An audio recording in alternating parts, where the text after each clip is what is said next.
اگه این بافت پایه رو بلد باشی، خیلی از مدل ها رو میتونی خودت ببافی. یه تیکه این مثلثی مو جدا میکنی و اونو 3 دسته تقسیم میکنی و یک دور بافت به زیر میزنی. دور بعدی رو که میخوای ببافی، دقت کن که میخوای به دسته‌ای که وسط قرار میگیره مو اضافه کنی. الان دیدین که اون دسته‌ای که میخواست وسط قرار بگیره از سمت چپ بهش مو اضافه شد و حالا الان دسته‌ای که میخواد وسط قرار بگیره از سمت راست بهش مو اضافه شد. ببینید همینطور که دور بعدی بافت میرسه و هر دسته‌ای که میخواد وسط قرار بگیره از کف سر بهش مو اضافه میشه. این بافت به اصطلاح بافت هلندیه، ولی پایه خیلی از بافتاست و شما این بافت رو میتونید تو اندازه ها و تقسیم های مختلف اجرا کنید. برای تمیزکاری بافت بهتره هر بار که از کف سر به بافتتون مو اضافه میکنید بهش ژل بزنید و کامل وزگیری کنید. نحوه گرفتن دسته های مو تو این بافت به این صورته که انگشت شست و اشاره دسته های کناری رو میگیره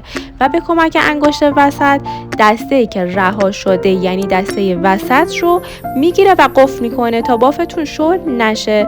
تو این ویدیو سعی کردم مهمترین جزئیات رو بهتون آموزش بدم تا بتونید این بافت پایه رو به خوبی یاد بگیرید. چند نکته کلیدی هم براتون تو کپشن نوشتم که حتما به اونا توجه کنید. این کامل ترین آموزش این بافته، پس حتما سیوش کن تا گمش نکنی. من عاطفه، متخصص استایل و بافت بوم. بیا تو پیجم که کلی آموزش رایگان دارم.